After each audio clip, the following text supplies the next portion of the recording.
Students, मैं आप लोगों से इस पर्टिकुलर वीडियो में बात करूंगा about the questions related to consumer items and the book is T S Grewal 2020 edition and I am doing question number 25।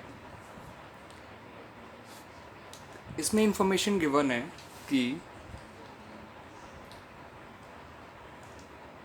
on the basis of the following information, calculate the amount of medicine to be debited to the income and expenditure account of Good Health Hospital for the year ending 31st March 2020।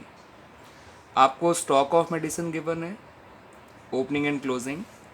Similarly creditor for medicine given है, opening and closing. और नीचे information में medicine purchase दे रखी है। तो बच्चों, मैंने आप लोगों को बताया था कि अगर मेडिसिन परचेज दे रखी होती है तो इसका मतलब होता है टोटल परचेजेस। और जब टोटल परचेजेस दे रखी हों तो क्रेडिटर्स का ट्रीटमेंट नहीं करना चाहिए, उन्हें इग्नोर कर देना चाहिए। सिंपली जो परचेज दे रखा है उसमें ओपनिंग स्टॉक प्लस कर लीजिए। 60,80,700 दे रखी है जो, उसमें ओपनिंग स्टॉक प्लस कर दीजिए 175,750 और क्लोजिंग स्टॉक माइनस कर दीजिए। उससे आपकी मेडिसिन कंज्यूम निकल आएगी। You don't have to consider creditors. 144650 इसे माइनस कर दीजिए। कुल मिला के 31,100 प्लस कर दीजिए इसमें, तो ये आ जाएगा 7,11,800। This will be your medicine consumed, जो कि डेबिट साइड में शो किया जाएगा, यानी एक्सपेंडिचर साइड में शो किया जाएगा of income and expenditure account. ठीक है students, now look at question number 26। बाकी मैंने आपको बता ही दिया था, स्टॉक एसेट साइड में आता है और क्रेडिटर्स जो है लायबिलिटी साइड में शो किए जाते हैं बैलेंस शीट के। ओपनिंग वाले ओपनिंग में, क्लोजिंग वाले क्लोजिंग में। क्वेश्चन नंबर 26 में आपको ओपनिंग स्टॉक दे रखा है, ओपनिंग क्रेडिटर्स दे रखा है, कैश परचेजेस दे रखा है, क्लोजिंग स्टॉक और क्लोजिंग क्रेडिटर्स दे रखे हैं। इसमें अमाउंट पेड नहीं दे रखा 26 में, थोड़ा अलग है बट कोई बात नहीं। अमाउंट पेड आप लिखिए अपनी तरफ से। क्वेश्चन नंबर 26 में 0 लिख दीजिएगा, अमाउंट पेड टू क्रेडिटर्स।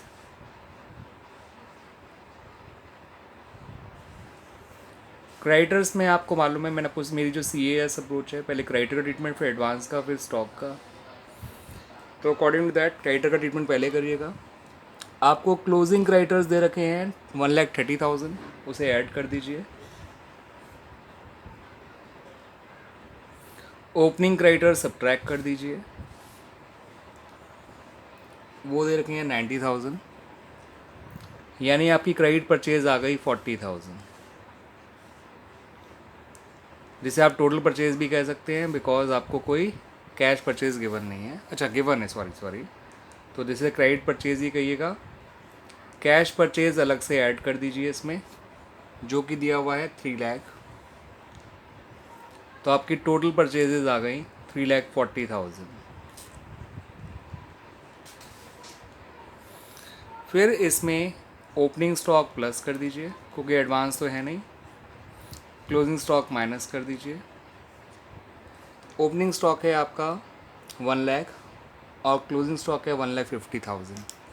इसमें 1 लाख प्लस करिए, 1,50,000 माइनस करिए। ठीक है बच्चों, तो आपका 2,90,000 आ गया मेडिसिन कंज्यूम्ड। और आप जानते हैं मेडिसिन कंज्यूम जो है एक्सपेंडिचर साइड में जाएगा, इनकम एंड एक्सपेंडिचर अकाउंट के। स्टॉक एसेट्स में जाएंगे। Cash purchase resident payment account में पेमेंट साइड होती है। क्रेडिट परचेज कहीं नहीं लिखा जाएगा। क्रेडिटर ओपनिंग क्लोजिंग दोनों ही हैं, लायबिलिटी साइड में जाएंगे। ओपनिंग वाले ओपनिंग में, क्लोजिंग वाले क्लोजिंग में। इस तरह से आपका वो निकल आएगा बच्चों। ठीक है ना, कंज्यूम्ड। और जो जो चीज़ जहाँ जाती है आप जानते ही हैं। क्लियर बेटा? अब बात करेंगे हम क्वेश्चन नंबर 27 की। Now look at question number 27। इसमें 3 पार्ट्स दे रखे हैं। फर्स्ट पार्ट में ओपनिंग स्टॉक और अमाउंट पेड गिवन है, सॉरी क्लोजिंग स्टॉक और अमाउंट पेड। तो क्लोजिंग स्टॉक आपको दे रखा है 54, अमाउंट पेड दे रखा है 5400 और क्लोजिंग स्टॉक दे रखा है 250। तो अमाउंट पेड में क्लोजिंग स्टॉक को माइनस कर दीजिएगा, ये आ जाएगा 5150 कंज्यूम्ड।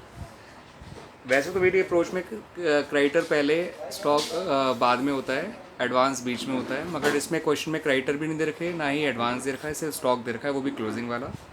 तो अमाउंट पेड में क्लोजिंग स्टॉक सब्ट्रैक्ट कर दीजिए, सीधा सीधा कंज्यूम्ड आ गया आपका। ठीक है, due to lack of information about creditors and advances. Second part भी सेम ही है, बस उसमें ओपनिंग स्टॉक और दिया हुआ है। तो सेकेंड पार्ट में अमाउंट पेड 5400 ही है, ओपनिंग स्टॉक 50 दे रखा है, उसे प्लस कर दीजिए। क्लोजिंग स्टॉक आपको दे रखा है 250, फिर से माइनस कर दीजिए। तो ये आपका निकल आया बच्चों 6650, जो कंज्यूम्ड निकल के आ गया। और आप जानते हैं कंज्यूम्ड एक्सपेंडिचर में जाएगा, ओपनिंग स्टॉक ओपनिंग के एसेट में, क्लोजिंग स्टॉक क्लोजिंग के एसेट में। यहाँ भी क्रेडिटर की और एडवांस की कोई इन्फॉर्मेशन नहीं थी। पार्ट 3 के अंदर आपको अमाउंट पेड और ओपनिंग क्लोजिंग स्टॉक के साथ साथ ओपनिंग क्रेडिटर दे रखे हैं। आप जानते हैं अगर आपको ओपनिंग क्रेडिटर दे रखे होंगे तो पहले ओपनिंग क्रेडिटर माइनस कर दीजिएगा, जो कि 1000 है, उससे आपकी क्रेडिट परचेज आ जाएगी 4400। फिर ओपनिंग स्टॉक प्लस कर दीजिएगा, जो कि 1500 है। क्लोजिंग स्टॉक माइनस कर दीजिएगा, जो कि फिर से 250 ही है। तो ये आ जाएगा आपका 5650।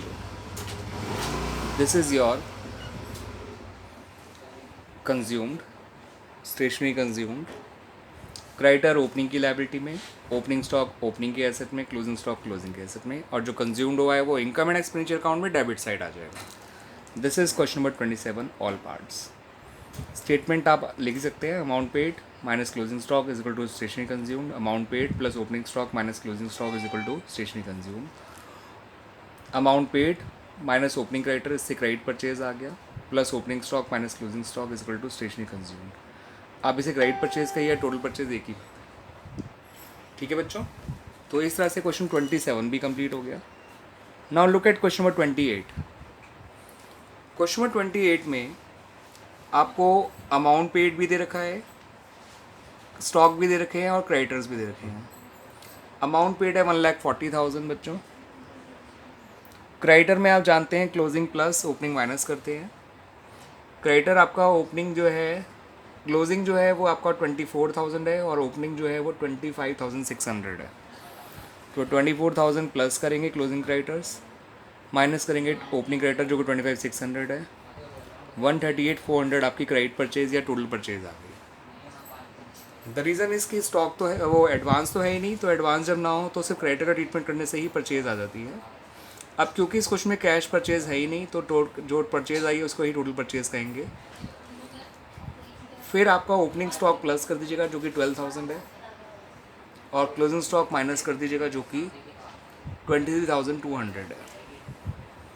12,000 प्लस करिएगा, 23,200 माइनस करिएगा। एक 50,400 में से 23 गए तो एक 27,400, एक 27,200 आ गया। ये आपका स्टेशनरी कंज्यूम्ड आ गया। ठीक है बच्चों, this is question number 28।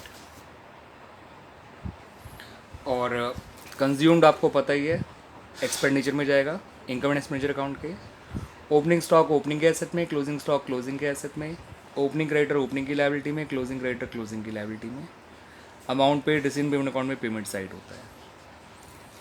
Question 29 में क्या है कि आपको कैश परचेज और दे रखी है, बाकी सारी चीज़ें सेम ही है,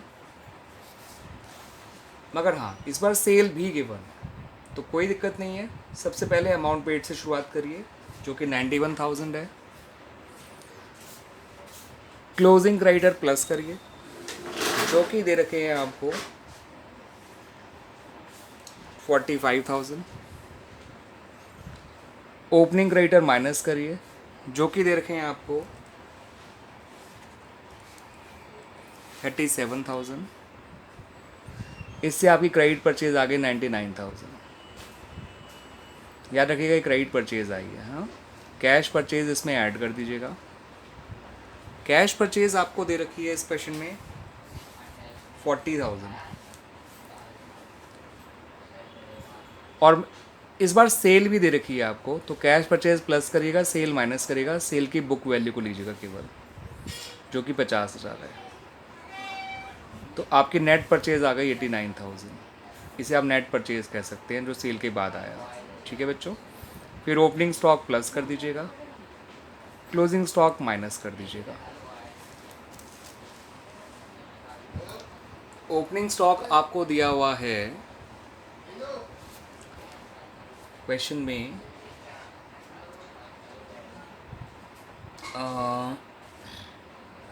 50,000, क्लोजिंग है 55,000। तो 50,000 प्लस करिए, 55,000 माइनस करिए, यानी 84,000 आपका स्टेशनरी कंज्यूम्ड आ गया, जो इनकम एंड एक्सपेंडिचर में जाएगा, एक्सपेंडिचर साइड। स्टॉक आपको पता ही है, ओपनिंग वाला ओपनिंग के एसेट में, क्लोजिंग वाला क्लोजिंग के एसेट में।